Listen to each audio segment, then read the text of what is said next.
Picture it, Los Angeles, 2025. Welcome to Out on the Lanai, the only Golden Girls podcast you're ever going to need to listen to. I am HAlanScott / Sadie Pines, and filling in the shoes of the impossible to fill shoes of Miss Kerri Doherty is my good friend, our good friend of the pod, kind of our boss, Alaska Thunderfuck. Hello. How are we today? I'm doing good. How many times do I have to remind you not to listen to my phone calls? About twice a year. We were right before we started.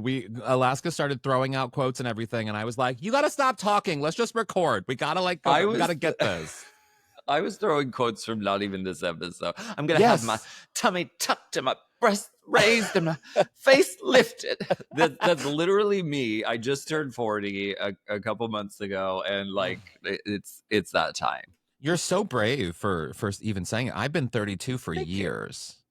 Oh, you know? I know. You guys are only 28. Yes, exactly. Thank you. So thank you for having an elder femme on your program. Well, speaking of today's episode, today we are bringing you yet another Golden Rewind, where we go back and we rewatch our favorite episodes of the Golden Girls and offer new insights after we started this podcast, since way back in 2014. Crazy 2014. And it's time for us to go to the I Killed Trudy party, because we just rewatched season 4, episode 19, Till Death Do We Volley. Now, Alaska, you and I were texting about what episode, and I just wanted to give it to you, what episode to watch. Why? What about this episode stood out to you? Did I choose this? I think you chose one that we recently did, and I was like, you can't choose that one. And then we came to this one. I forget how exactly it washed out or who came up with the idea.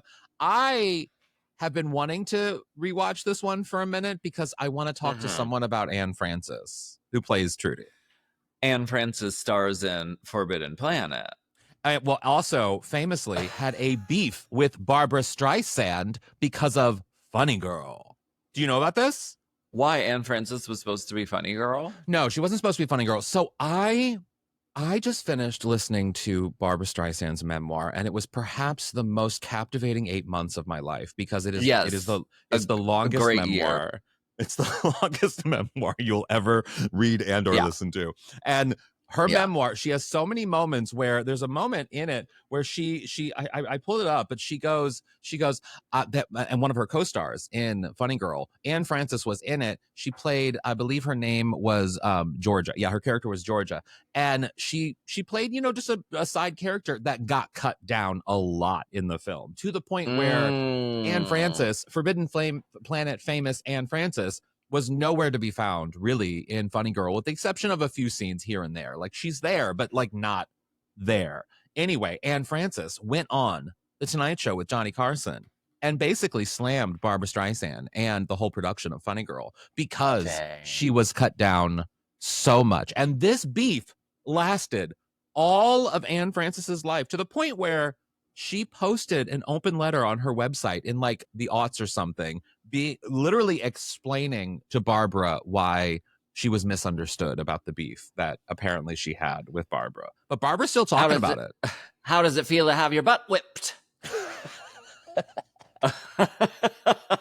I mean, my God, I would not want to run afoul of Trudy McMahon. I just no. I mean, the way she speaks, literally in this open letter, she does this thing. The one of the opening paragraphs of it is, at the age of 35, in parentheses, over the hill in those days, the role of Georgia was a great gem for me, and I had high hopes. Again, more parentheses. I had just come off of Honey West. She's name dropping as she's giving an apology, as she's talking about the drunk scene in Funny Girl that was left on the editing room's floor. Pretty much just chastised me from the prospect of a supporting nomination for an Academy Awards. This was her apology letter. I'm obsessed with it. I'll post it in the show notes for this. It is. That doesn't sound like an apology. It wasn't, but it was. This is why it's we're so lucky to be alive now, and yes. I feel like famous people are so lucky to be alive now because they have learned from all of the gaffes errors and mistakes of olden times famous people. Like, she never should have. She should have said to her close friends, "This is bullshit and I don't fuck with her," but she should not have said it to anyone else on the Tonight Show or in the open letter. But there is something, and the girls did that. I mean, recently, I think you've seen maybe in the press, I'm sure you have, there was the Pride Live, Hollywood Live Pride thing that went on recently, a Golden Girls reunion of like Stan Zimmerman, a lot of the writers, Marsha Posner, they all got together. And there's been a lot of press about some of the things they talked about at this event, primarily the feud between B. Arthur and Betty White, or the feud, quote unquote, between them. And I know, thank you. The eye roll speaks for every feud. Golden Girls fan out there. Collectively, I think you would agree with me saying this. We don't care. But there also isn't a feud. And I feel like it was laid to rest. Like, in Jim Colucci's book, he was like, I'm going to talk about all the things people have said about this. Yeah. But also, at the end of the day, they worked on a show together for that many years. And they ate lunch together every single fucking day. So that's not acrimony to me. No, it's not like it's Melrose Place where Lisa Rinna and fucking Heather Locklear are fighting for the top spot or something. No, it's like these were professionals who were out here working. But does it get, sometimes when you see some of these headlines, you know what I mean? Like of talking about either drama or like, you know, something related to the Golden Girls, and they perhaps disparage the girls in some way, or maybe cast sort of like modern shady light on maybe how they worked or whatever they did. How does it make you feel? Don't like it. And it's not necessary. I mean, I'll click on it though still probably because it's salacious. But that's the point. It's like we have to say something kind of nasty or something kind of like controversial to get the attention and get the clicks. Yeah, I'll click on it, but primarily so that then I can share it with you, you know, Kerri and Elliot. Are your clothes dry? Is your clothes dry? This is such a good song. You should put it into a song. Put it into your next beat. Your next thing. You do have that ability. I just can't believe it's still going.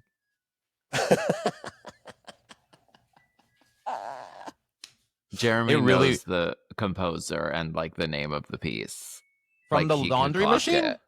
Yes, because he like knows classical music like in his DNA, and he was like, oh yeah, that's Minuet Number 7 by Chopin or whatever it is. I don't know what it is, but we should say Jeremy is your frequent collaborator for people listening, frequent collaborator on so much of what you do. So yeah, Jeff, definitely go check out Jeremy. But no, I get bothered by those things too, and I only click on them to be able to share with you, Elliot, and Kerri, and that's about it. Just mainly to be like, I'm pissed off. Right. It's still not necessary. We don't need to do that. It's not necessary. But to this episode, I wanted to talk a little bit about Anne Francis, but I also wanted to talk about how this is one of those rare episodes where we get to see B. Arthur be giddy on a level that you rarely get to see on the Golden Girls. I mean, we're talking. Wait, why was she giddy? When she was having the moment, well, not giddy, I wouldn't say giddy, but be weird in that, like, she's like excited to be able to make fun of her friend. She's like competitive. And then she gets over the top campy when her friend dies, and she's doing weird things. And it's just like a parade of B. Arthur being, well, not giddy, but weird. You know what I mean? Yeah. Because Dorothy's like a nerd. She's like a nerd girl. Yes. And she's excited that her friend is coming. And it's like her frenemy who she like, you know, they read each other. Yeah. This is very gay, this type of relationship. It is essentially two drag queens being friends with each other. It is. I have this type of relationship with Adam, my college roommate, who also loves the Golden Girls. And like, we knew that like we were randomly paired together in college, and we knew like day one because he was like, oh, I love the Golden Girls. I was like, I love the Golden Girls. I was like moving in my box set, and I was like, oh my God, thank God I have a gay roommate who loves the Golden Girls. The algorithm worked. You really lucked out there, didn't you? I did. That's rare. I was really scared. I don't know how they did it. They figured it out. No, it's perfect. It's just one of those episodes that like it is sort of that kind of friendship. It shows, and it also shows a different friendship from what we see Dorothy with the other girls. Like it's a different side of Dorothy completely, because she's not like this with Blanche, Rose, or even Sophia in some situations, you know? Yeah. Totally. Should we get to the episode? Because I want to start things off by talking about Dorothy's outfits in this episode. She has some great sort of this opening outfit, the like purple and the light purple and white activewear kind of sweatsuit situation. Moving into the pink one, the pink, the with the pink boots. You see those pink boots too? Yeah. We'll let's take a break and we'll get right into the outfits because I have things to say. Okay, great.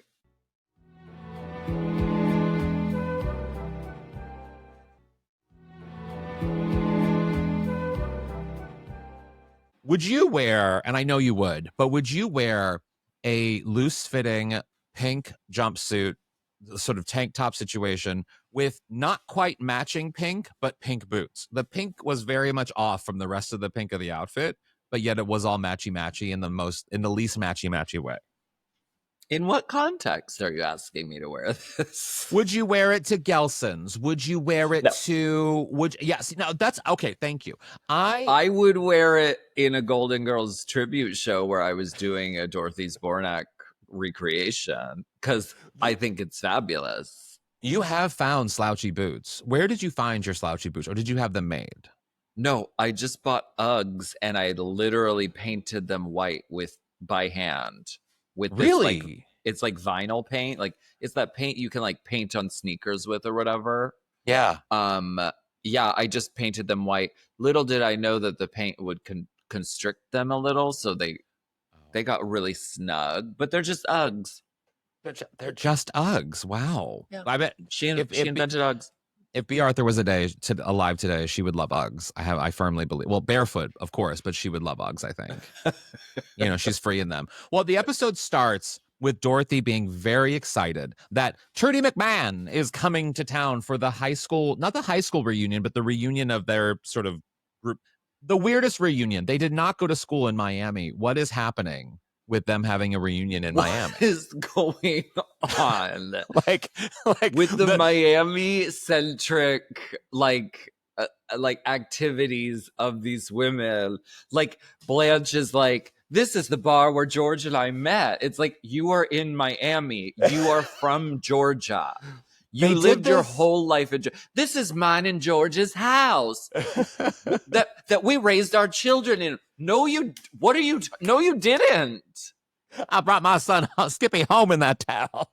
None of this makes any sense. We're having the high school reunion in Miami-Dade County. It happened so often, and I feel like because of the situation of like situation comedies, of sitcoms, they were like, well, no one's going to really question this. And it's like, when you binge watch this, you do start to think, wait, you're from Brooklyn.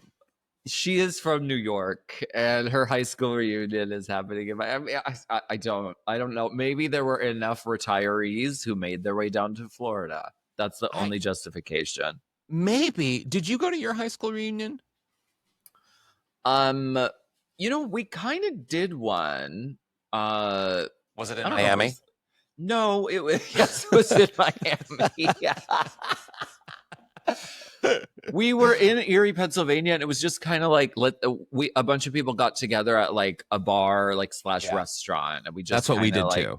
You know, chatted and had drinks and saw everybody, and you know, it was, and it probably was around the holiday time. I feel like that's when a lot of reunions happen. They happen around the holidays when people are going to naturally be coming back to their hometowns, oftentimes, which is what we did. And it's, you know, that makes sense to me. Not because this is clearly perhaps a 50-year reunion. I don't know what number it would be, but no, not 50, probably 40. Because they're probably they will never tell us the ages of the girls. Won't. It's always like the banner doesn't say class of, it says it doesn't. You notice that too. They're like, we're not going to give away your age, ladies. Don't worry. Wig. Well, so they're always lying too. They're always lying about the age by like 10 years. It's like, Ma, I am in my 50s. She's 65. Well, the last episode we watched was with was the Beatles impersonator episode, and Elliot and I had a real question of Dorothy's out here talking like she's like was a teenager essentially or a young mother when the Beatles happened, and I was doing the math in my head and thinking like I think she'd solidly be in her 30s when the Beatles were happening. You know, like I feel like the kids would be like in grade school. And she'd be because mainly, and we had a wonderful person who commented on our YouTube video. Thank you for commenting about that. And to me, I was like, what happened to the episode where Dorothy and Sophia are wanting to buy each other a television so that they can watch that show, Father Knows Best? That was in the 50s. Oh, time warp. It's like on The Simpsons. It's on The Simpsons where it's like, wait, so they got pregnant right out of high school because they got together right out of high school. But then Bart is 10. So he would be, and they're 36. So like which that doesn't no make sense. No. So there's a missing 10 years. Yeah.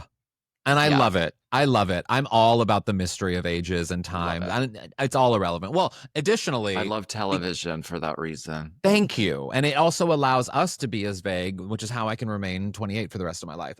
So in addition to this, Dorothy talks about the practical jokes that they did. So do you like practical jokes? No. It's strictly I hate them. Really? I hate pranks. I hate surprises. I hate practical jokes. I do not like when someone's hiding behind a thing and they jump out and they're filming you to get your reaction. Literally my most hated. I do not like those types of games. I don't like surprises. I don't like practical jokes. I don't want any of that. No. I don't want anything being, and also do not film me being surprised because just like me eating, it's not pleasant. It's a violation. It's a violation. I don't like it. I do not like it. I do like these coffee cups though. In the opening scene, the Golden Girls coffee cups they're white cups that have like leaves on them. It's like an autumny colored one, a green one. They're the most beautiful coffee cups. I want those coffee cups. You could probably get them on Etsy or something. But did you notice when Rose tells her story? There was a little transition scene that happens, but there was some awkward silences at the end. Did you notice that at all? Which part? Because I did notice some awkward silences. Yeah, it was right after Rose's story, and Rose tells her story, and then I believe Dorothy's reacting to Rose's story, and then she's still kind of looking at Rose. Oh no, she was looking at Blanche. She's trying to get a moment. She's looking at Blanche because Blanche is telling a story. Maybe it was Blanche's story and not Rose's story. Excuse me. And Blanche is talking about the whole. You know how Rose or Dorothy doesn't want her to do the whole elaborate, crazy, story that Blanche does, and she has this sort of slow reaction where then she transitions to go obviously get ready for Trudy to come or whatever. It was a Rose story. Was it Rose? Okay. Yes, it was Rose, and I think B. Arthur was thinking, I'm going to get a laugh off of this look because I'm going to look at her really eviscerating. But the audience did not quite laugh at it. And it just seemed like, I laugh at it at home. I laughed. 50 years later. So I guess, B. Arthur, you nailed it, sis. Hey! You did it. Well, because she's just like so disgusted with like Rose being such an idiot. And she's like, I can't even like go on with my life. There's kind of a lot of that in this episode. There's kind of a lot because she also has that reaction to Blanche's story. I think then later on, I think that's what I was confusing. And floating down a riverboat. Well, I do love that in the next scene when they're getting ready for Trudy's arrival and Rose is out there putting the famous St. Olaf snack, the cheese and crackers. And Blanche, I want to play the clip, but Blanche turns into a bit of a Dorothy in this moment in how she reacts to Rose's cheese and crackers. Let me play that clip. Oh, I am so excited. I can't believe I'm going to see Trudy again after all these years. Oh, I'm excited for you too, Dorothy. That's why I want everything perfect. I'm making Scandinavia's oldest and most traditional appetizer treat, cheese and crackers. Cheese and crackers, Rose. Not eggs gefloofed?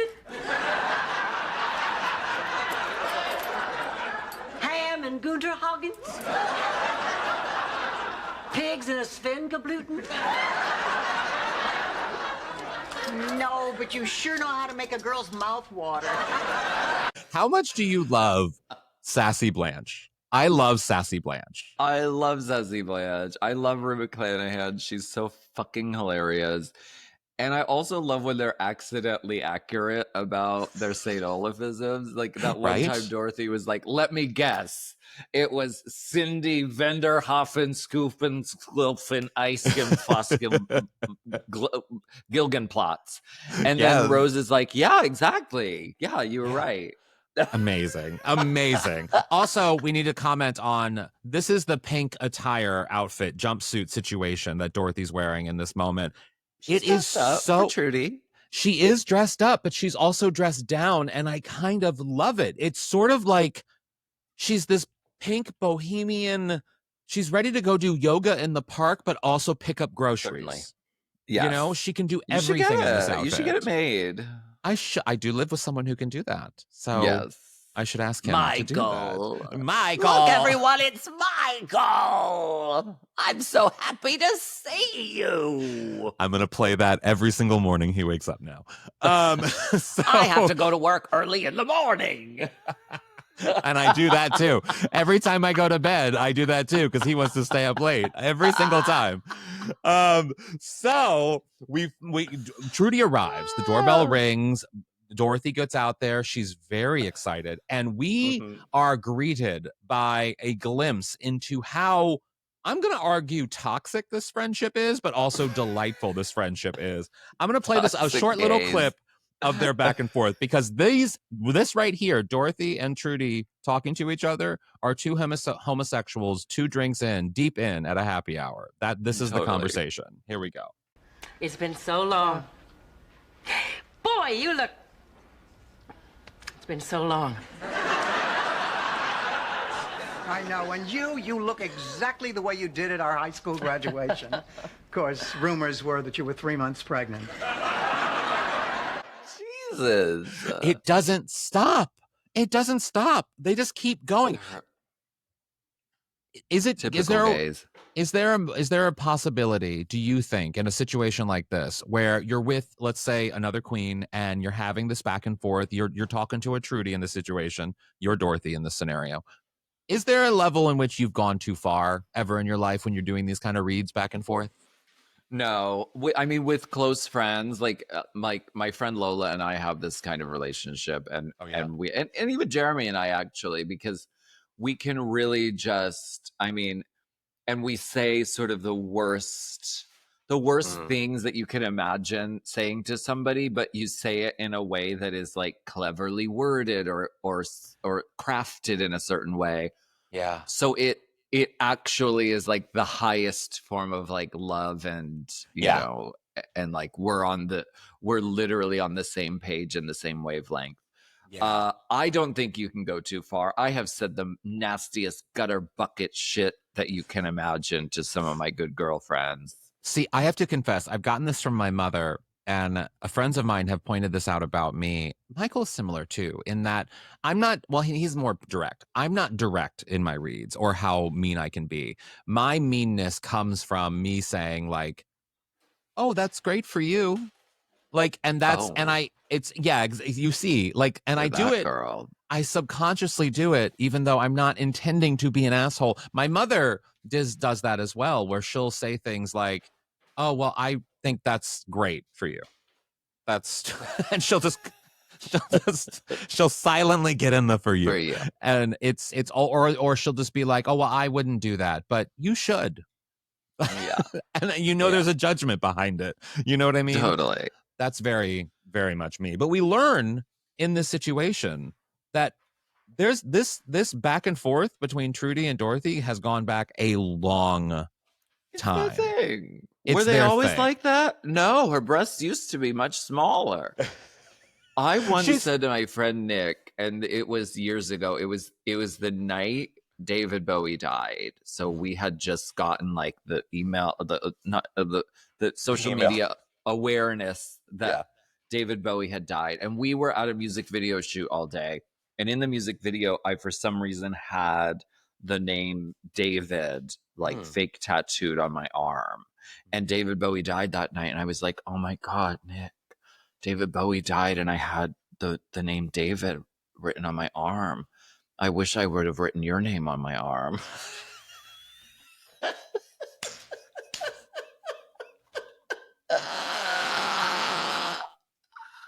That's horrible. Very horrible. Trudy McMahon coded.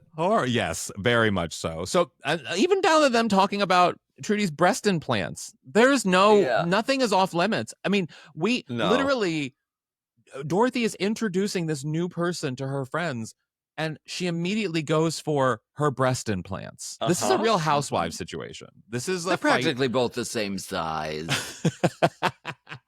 We also get in this scene. Well, I also need to ask about Trudy's husband, Jack. Yeah. What do you? Where does he rank on your scale of? Well, I'm glad you know me well enough that you knew exactly where I was going with that question. Because I do. He's definitely no Michael. He never will be a Michael, and he's Michael's no Jake. like a different echelon. Because he's not one of the ladies' dates. Like this like older gentleman kind of milieu is, I think, a different thing. Jack is high up there because Jack has money. Jack has money, but you also Didn't tell you he was rich either. She's like a fucking 1920s cartoon character. Truly. Well, he has Truly money. McMahon. He has money, but you also don't, like, he's not unattractive. And so you have that combination, because often when a man has that much money, they're ugly. Like, you know what I mean? Don't like, give a fuck. Yeah. Someone has settled for them because of the money. But when someone's rich and hot, I think he's wearing a toupee as well. Do you? There's this sort of like extreme part on the one side. Oh, interesting. And it makes me wonder if like the top is like, because he has like very kind of conspicuously full hair. And conspicuously full. Yeah. That's something that you would also say in A Shady Thing. Your hair, it's just conspicuously full. Clocking the piece, honey. Hey, we all need trips to Turkey at some point in our lives, don't we? Girl, so I need a piece right now. I wish I could get a good toupee. Oh my God. Can I tell you? Drop the link. I have this wig here. I had an allergic reaction to it, and I have a bald spot on my forehead. You can probably see through there. I've been covering it up. Allergic to the wig? And I lost my hair here because of it. Oh my God. Crazy, right? Crazy. I can't believe how brave was I to show you that bald spot.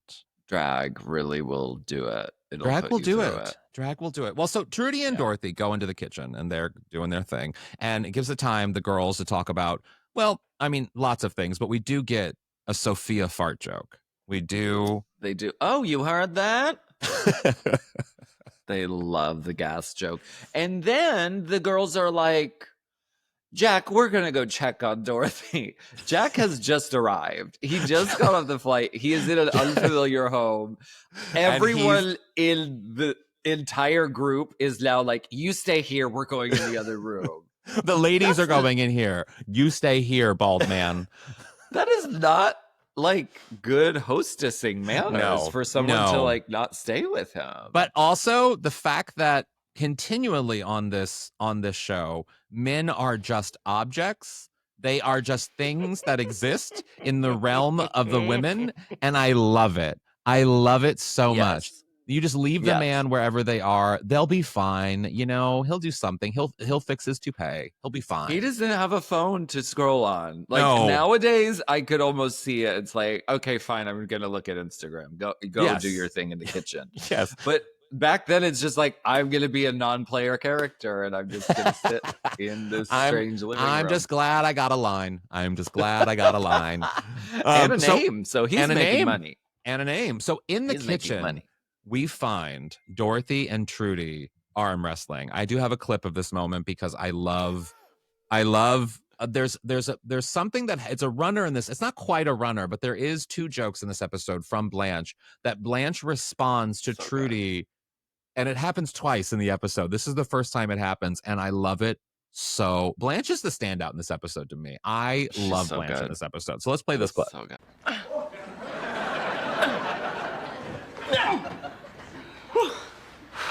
Well, that's that. How does it feel to have your butt whipped? Well, sometimes I find it strangely titillating that... Oh, you were talking to her. Blanche does this twice in this episode, and it is so fierce. Good. It is so good. Why would they arm wrestle, though? How would that get brought up? What was the scenario in which these two women who are in their 50s, 60s are arm wrestling? I don't know. I do not know. And then they agree to do another physical thing by playing a tennis match against each other the next day, which is also something that I would never, ever do. Ever. No, I mean, this is it's an embodiment of their competition with one another. Like, not only do they read each other constantly for filth, but they also like have to physically dominate each other. I think there's sexual tension. You do? Honey. You think so? Tell me more. Expand on that a little bit. Something was going on in the dormitory. I'm just saying. Like, there's they a were lot sisters? Of, you think they were sisters?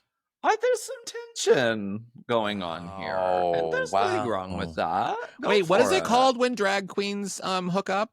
What's the phrase? Kai. Yeah, so they're kai-kaiing. They are, for sure. Because, let's be real, they're drag queens.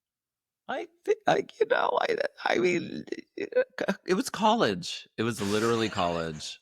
I think there was maybe some experimentation. Well, she was also friends with Jean back then. I know, like, and you know, oh my God, like hanging out with lesbians all the time. Jean would have hated Trudy. She likes Rose, so yeah, you're right. Jean would have really but Jean would have been jealous. I think Jean would have been jealous of Trudy on a lot of levels because there's something that Trudy gets Dorothy to do that. Well, we're going to take a break, but one of my favorite Dorothy outfits ever is happening next because of how little we're seeing of Dorothy's outfit. We'll take a break. We'll be right back.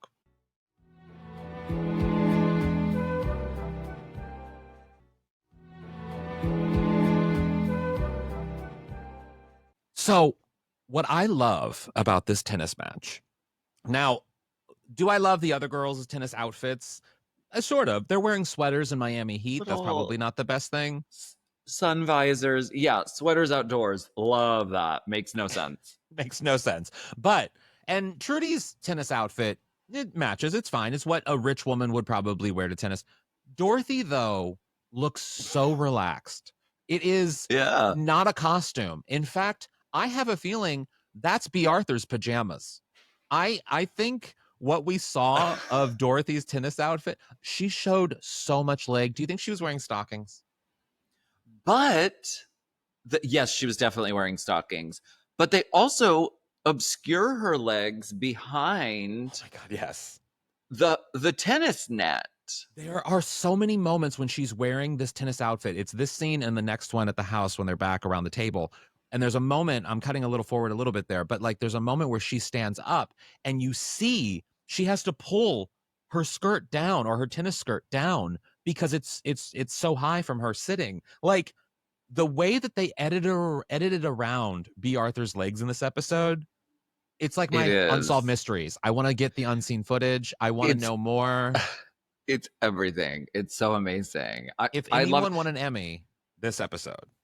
And it becomes sort of like in the Victorian era, like everything had to be covered up. So if you saw someone's ankle, it was like so titillating. But this is like the thing with like, we've never seen her legs, never once. We never do, except for in Turkey Lurkey. But she's wearing like black leggings. So they're like quite obscured there. But like this is the only glimpse we have, the only proof we have that this woman has legs, and even is though in this episode, she's quite literally wearing nude tights, probably. I mean, I don't know. See, that's the thing. It does look like her. You think so? Yes. Okay, they are. Yes, and her legs look great. Yeah. Oh my God. I was expecting her to have Richard Simmons legs. You know, where he was kind of bow-legged. Do you remember that? Oh, okay. And I was All right. expecting B. Arthur to be a little bow-legged. I don't know why. Like, is that the phrase where the legs kind of separate? Like, you know what I mean? Like, they're kind of, I don't know how to do it, but they kind of go out like that, Like, each leg. You know? oh, I don't Yeah, know if like that's bow-legged. it's well, what, you know, where the legs kind of go out at the end, like they kind of stick out a little bit. Like, there's not quite a straight up and Okay. down line from the foot to the knee, if you will, and there's a bit of a Bow-legged is curve. like this. But Yeah. like, what is it when they are turned outward? That's slew foot. Oh, slew foot. Okay, slew foot. That's it. So I was expecting her to either be slew foot or bow-legged, one or the other. But the fact that we got this image of Dorothy very briefly, full leg, she's got legs are great amazing. legs. She's got great love it. legs, and I love it. she killed Trudy. So my question to you is: Have you ever killed someone, Alaska? Have you ever had this situation? Not that I'm aware of. Not that I'm aware of. And I mean, it would. I don't know how Trudy pulled this prank. That's what I want to know. You know, an ambulance was called. That's money. I know that you guys have discussed this on previous episodes of this podcast, but I don't care. We need to discuss it again. This is a high level. There are actors. There are hospitals. There's going to the hospital to identify the body. Yeah. Then also, well, Jack's not around, so maybe. How does no one? Well, oh yeah, maybe Jack. I think the prank starts and ends on the tennis court, and everything after that is just Trudy and Jack hiding away somewhere because they know the girls are going to go back to the house and the hospital's going to deal with everything, and Jack has it covered. So really, the elaborate prank is at the tennis court. The crime scene is the tennis court. They had an ambulance rented. She called. Hello, this is Trudy McMahon. Hello, Miami. I need to borrow an ambulance. I need to kick someone's prank on my quasi-lesbian friend from college. I can pay top dollar because my husband is rich. You know what? I learned this not long ago, that ambulances are often not connected to the hospitals in which they serve. Isn't that crazy? So you technically, taxis? You can kind of rent an ambulance in a way. Like it's all right. So I'm just saying, maybe there's something to that. I don't know, but whatever she did, this prank, solid $5,000, like solid.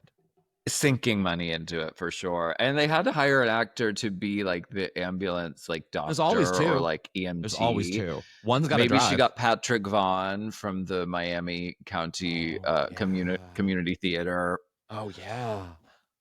You never know. You never know. You never know. With the hair, even he could have been the hairdresser that day that came in to do, right. Yes. You know, so he has the perm and everything. I could see it. Well, so the girls, Dorothy's distraught, and the girls go back to the house, and it's a whole moment of Dorothy being distraught about this and feeling very She's bad. upset. I mean, how would you react to something like this? These women kill people a lot, though. I mean, they're like Frida Claxton, like I mean, maybe that's it, but like that's still a pretty high body count for. Rose has killed countless men by like, sleeping with them. Yes. So like this is a high body count. They are like the Jessica Fletchers of Miami because death are follows them around. I would be very upset because my friend from college was dead. And it was the day of the high school reunion or the college reunion. It's funny you bring up Murder, She Wrote, because as I'm watching this friendship between Trudy and Dorothy, I can't help but compare it to what I imagine the back and forth might have been like between B. Arthur and Angela Lansbury. Like I just keep seeing Angela Lansbury, and it reminded me how sad it is that B. Arthur or that Angela Lansbury never was a guest star in The Golden Girls, and that B. Arthur was never a guest star on Murder, She Wrote. Like, how amazing would that have been? It's a bummer. What a missed moment. I mean, but they were good friends. They were good, and there probably was some jokesting happening in between that friendship. For sure. Like, oh yeah. I have a feeling that Angela Lansbury perhaps could have been a little inappropriate. I can see it. Oh yeah, B. Arthur tells it that she just like had the mouth of a longshoreman and was like, very that girl. Are you a Murder, She Wrote fan? Do you watch it at all? No, I've never really gotten into it, but I would love to. You should. I'll text you stuff afterwards because I've recently done more of a deep dive, and it's the time of my life. I've never been more distracted from the news ever because of Murder, She Wrote. It's amazing. It's quite love it. Need impactful. it. So Blanche has a story for Dorothy to make her feel better. This is where at the beginning of the episode where I was confusing Rose's and Blanche's stories, and Blanche basically just tells a story about how Kathy Lee slept with Blanche's daddy. Like, basically, her friend slept with her father. Which is, like, really savage and very fierce. And, like, what... Big Daddy... I want to talk about Big Daddy, like, his marriage to Blanche's mother, because Big Daddy also had a long-standing affair with Mammy Watkins. Yes. Which came to light later, but that was like a huge scandal. But like Blanche is sort of cavalier about the fact that like Kathy Lee had an affair with, or at basically least they slept with her dad. Basically, they were trash. Which the fact that she's self-aware enough to realize that she actually does come from trash. Like, my family had $1 or $2, but basically they were trash. Like, it's so. I kind of love that about Blanche, that it's sort of a peek into Blanche's like crazy reality that she actually comes from trash. Yeah. Because, I mean, they are like, what sort of, I mean, he's a pig. Like, because like, even if they were like much older, still, that's someone who's your daughter's. I mean, I don't know. It's weird. Inappropriate, but like Blanche always says, things are different in the South. I think something's in the water or whatever she says. It's the heat. It's the heat. Yes, exactly. Yeah. Exactly. Well, so basically, Dorothy has to go through with this party still. The party's happening. She forgot about the party. She doesn't want to do it, but all of the girls are like, let's do this party. Do you think this is a good idea? Listen. If okay, I know we live in the age of social media. Mm-hmm. News travels very fast now. Mm-hmm. But the news of death, I feel like, also travels very fast, even in the olden times, before social media, before phones, before internet. Uh-huh. These people, if she was... there's no way that all these people at this party would be blithely unaware that one of their classmates had died that day, the day of the reunion. There's travel involved. Everyone is talking to each other like, oh my gosh, calling each other. I feel like there were even morning and evening newspapers. Like, a woman died at a tennis court. That's going to be in the news. The fact that they don't know is kind of a big giveaway. There's also that it's a prank, that she's not really dead, but also why you should cancel the event. It should be canceled. However, if you and I came to this party, the first thing we would do walking in that door is we would take one look at Miss Sophia and say, isn't that Aunt Angela's dress? Did you notice that? Is it? Yeah, so I confirmed it because I was so taken aback by the dress. And here, I'll put this on for the people watching on YouTube and stuff, but you can see kind of right there. Yeah. She borrowed clothes from her sister. She left it. Her bag was overweight. Angela's bag was overweight, and she was flying Continental Airlines back then. With a goat. Did it? Right. The goat, the marinara sauce, the valise full of clam sauce. She chose the clam sauce, the goat, instead of the dress, and she had to leave the dress, and Sophia has taken it. Well, so this party is in full swing. The guests know nothing of Trudy's death, and Dorothy comes out and gives a little speech. And this, I gotta talk about some of these background actors. Please. First of all, in any scene there are background actors, there will always be a prominent red-haired background actress. Oh. This day, it's the woman sitting on the couch, because none of the girls have red hair, so balance the room with a prominent red-haired woman anytime. So look for it next time you're watching. If it's a group scene, there is always a prominent red-haired woman. I'm gonna be looking for in the Elvis episode. I think I remember a red-haired woman as well. Like, yeah, I can see that being a thing. And then there's the woman going around saying, "Oh, I just can't wait." And the fact that she was the only one allowed to talk, the only one.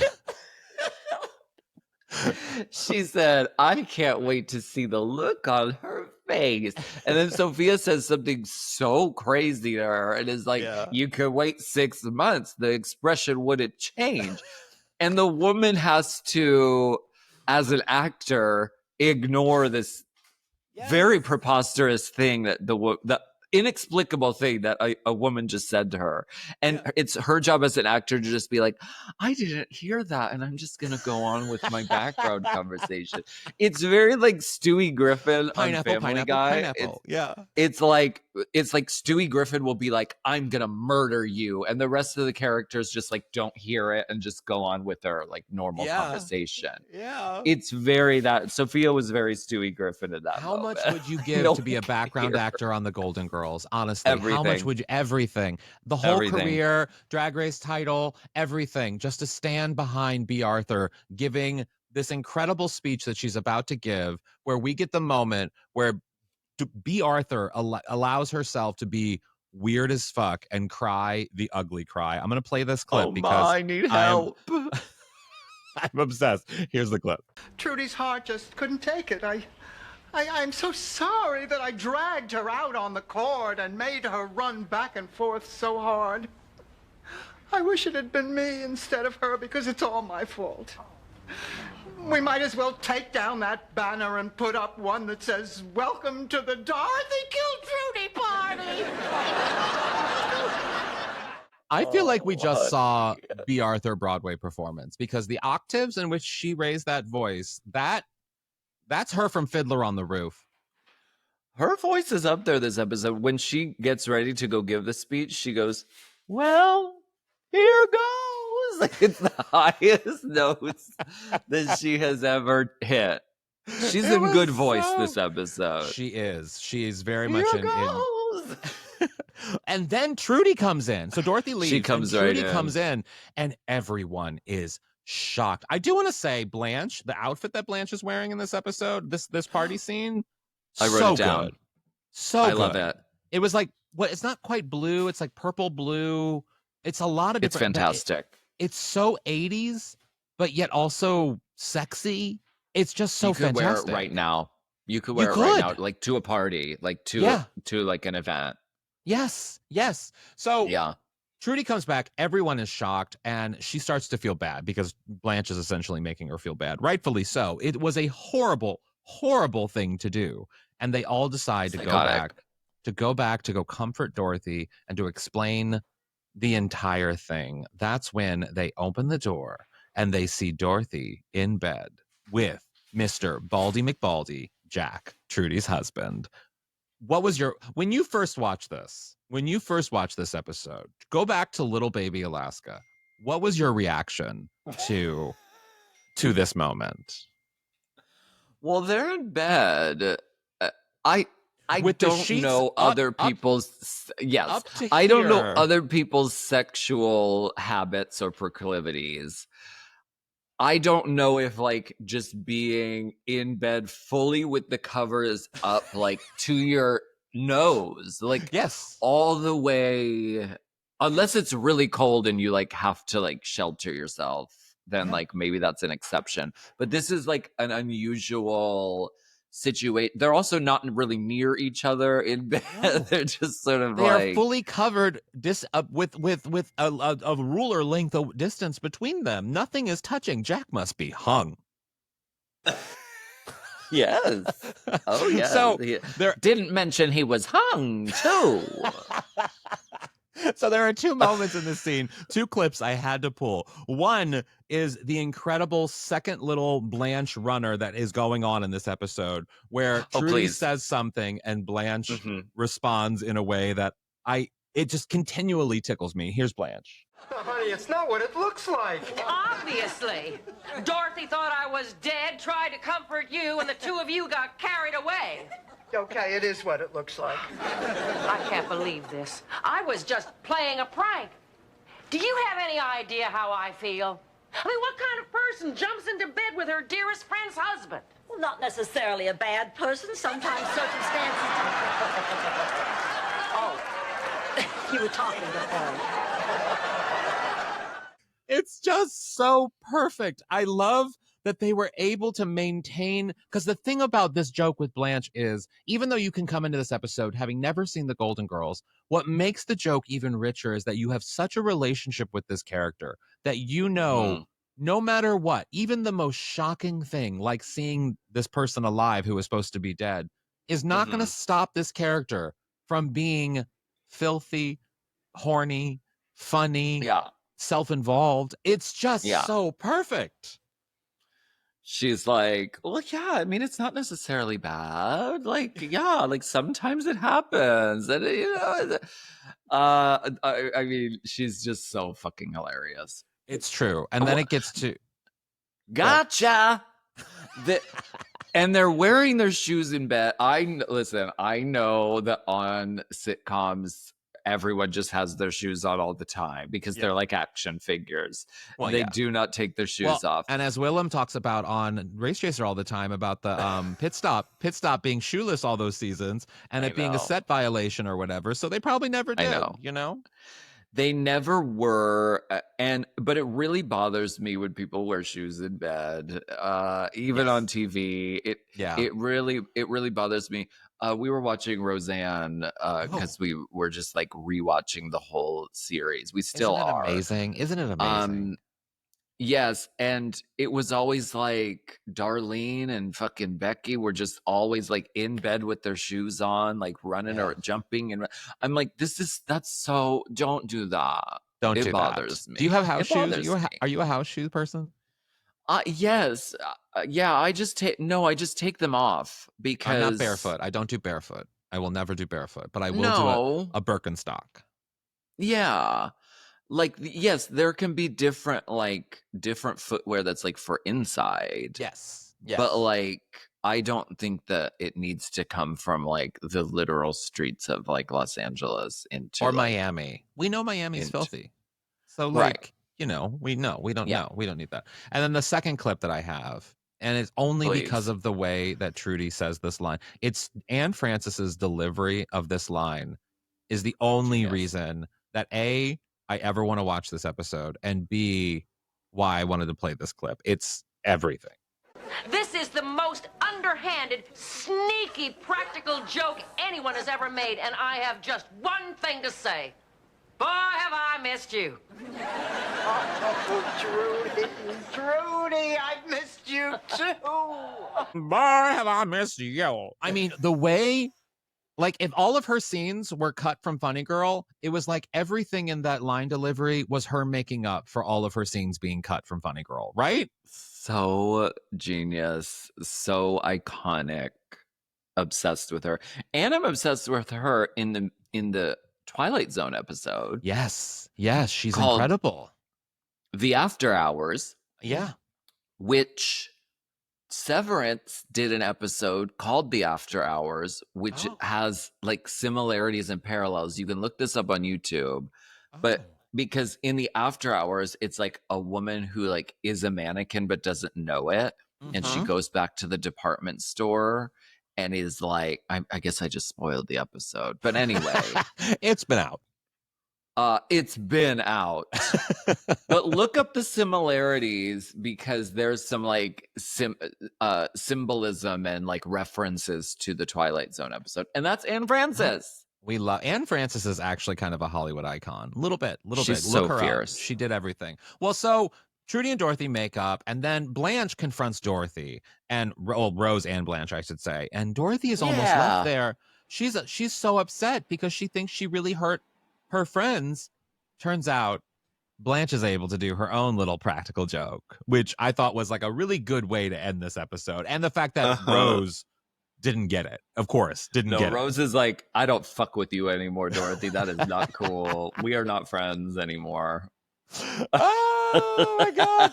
This It's ended. episode is so good. And I never really thought of it, but it really is just two drag queens being friends. That's what this episode is. It's just, which is why you're a perfect guest for this episode.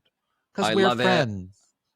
Jackie has mentioned wanting to do this episode, like when they do the staged version, and she wants Bianca Del Rio to play Trudy McMahon. And I'm ready for this. Bianca, if you're listening, do it, please. We all need it. God. We all that deserve would be it. so good. Well, let's take a little break and come back with our golden takeaways from this episode because Great. We have to.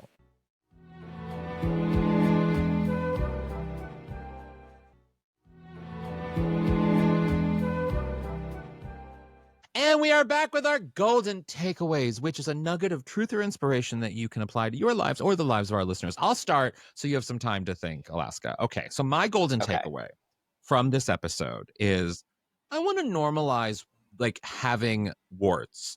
Because Anne Francis has a very prominent like mole, not warts, but like mole on her chin. You know what I mean? It's a mole. Like, yeah. Is it a mole? Is it a what's the difference between a wart and a mole? A wart, can you get a wart burned off? A wart is from like a virus. So it's like it develops and is like temporary. Whereas like a mole, I mean, I guess a mole develops and is temporary, but it's not from a virus. It's just from like your skin sort of like developing it. Hating you, basically. I think like that's the difference. Well, regardless, let's normalize moles then and having prominent moles because she had there's an episode of Murder, She Wrote where she, and what I love about her is that in Murder, She Wrote, they do a lot of close-ups. It is a lot of like, you see the face. And Tina Fey, you see, she has that jaw situation, and like Barbara Streisand only likes to get shot from one side. And you see in a lot of different things that these actresses, especially old school actresses, they had a very specific way in which they would be filmed. Not Anne Francis. Anne Francis would be like, look at my mole. And she'd go for it. There. You could live, things could hang off her mole and she would not care. She would hang jewelry off of it or something. Like she was proud of that mole. So I'm going to say normalize moles, not warts. Sorry for all the mole community. Yeah, Cindy Crawford. I mean, she made an entire. But this is the thing. Cindy Crawford has it's like a flat to, it's the acceptable mole. Anne Francis has the not acceptable mole in that it sticks out. It is prominent. It hangs. She has open doors for the mole community. Yes, she has. And I love it. She has. And I love it. What's your golden takeaway from this episode? My golden takeaway is don't play tennis. Oh. Just give it up. I've been rewatching old seasons of New York Housewives, and it's Can we just always text chaos. Everything that we're rewatching, because I'm rewatching that too. It's wonderful, but the tennis court is always just a disaster. Just never do it. Don't. The outfits are not like body positive at all. It's you have to wear a fucking mini skirt. What if I don't feel like wearing a literal mini skirt? What if I don't want to wear shorts? Because I'm not really a shorts person typically. Oh, really? Oh, so like I am. You're telling me I have to wear shorts or a mini skirt. That, first of all, that's very gender. That's very binary. That's very like telling people what they have to wear. Don't like that. No. Also, you can die. The ball moves too fast. I don't like sports where the ball moves really fast. I'm a very slow person. My doctor told me not to play anything with balls coming towards my face. There goes your social life. Oh. I don't like fast ball games. I need okay, I can take a thought and be like, okay, like bowling. Like I can be like, all right, it is my turn. Okay, I'm going to go do the thing. And I did it. And thank you. Now it's the next person. Tennis, it's too fast and you can die. I know you're probably like me, but every time I think of bowling, I think of Betty White in the episode of The Golden Girls where they're at the bowling competition and she does the thing. And because she is so well endowed in the boobage department, when she shakes in that bowling shirt, Those are two bowling balls. I mean, she's got a strike happening on her chest. Like it is. I am like, get it, girl. I love it. And amazing. I love you, Alaska. Thank you so much for doing this. Well. I really appreciate so much Kerri for having me. It. Where can people follow you, and what do you have going on that people need to obsess over immediately? Well, you can follow me on Instagram at the Only Alaska 5000, and you can hear me and Willem talking about Drag Race every single week on our podcast, Race Chaser. And we also do video reviews of the runway on YouTube every Wednesday. So you can check us out. You can check us out on there. I love. I'm gonna close this out, and then we have a Stay Golden moment to go to. So just stick around real quick, okay? Oh, okay. And I want to thank all of you for listening. We are part of Mom, Moguls of Media. So go do the whole Mommy Plus and all of the mommy things. So many fun podcasts happening on Mom right now. What outside of Delta, because we know Delta, what are some that you're just like obsessing over right now? Well, Courtney Act did a series called R&R. And she has some really great guests, and she's just a really good interviewer. So it's been really nice to watch her. Very thoughtful. Just have conversations with people. And she's very like, I want to not do just like surface chat. I want to like talk about inappropriately deep things. Yeah. And so we love that. She's really good at it. So definitely go check out everything that is on Mom Network, because we are very proud to be there. And you can follow us on social media at Golden Girls Pod on Twitter, Out on Lanai Official on Instagram, Golden Girls Pod on Facebook, and I am HAlanScott and Sadie Pines on everything. I'm about to do some Murder, She Wrote drag in a bit. I'll send you those pictures, Alaska. You're gonna fabulous. You're gonna love it. And okay, yes, please rate and review wherever you're listening to this. It really does help us out. And as always, remember. Stay golden. Boy, have I missed you.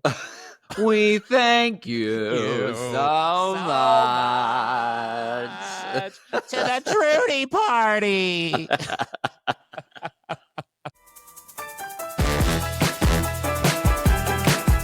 Out on the Lanai is not endorsed by Whit Thomas Harris Productions, Touchstone Television, Disney, or any of its subsidiaries. It is intended for entertainment and informational purposes only. All names, pictures, audio, and video clips of the Golden Girls are registered trademarks and/or copyrights of their respective trademark and/or copyright holders.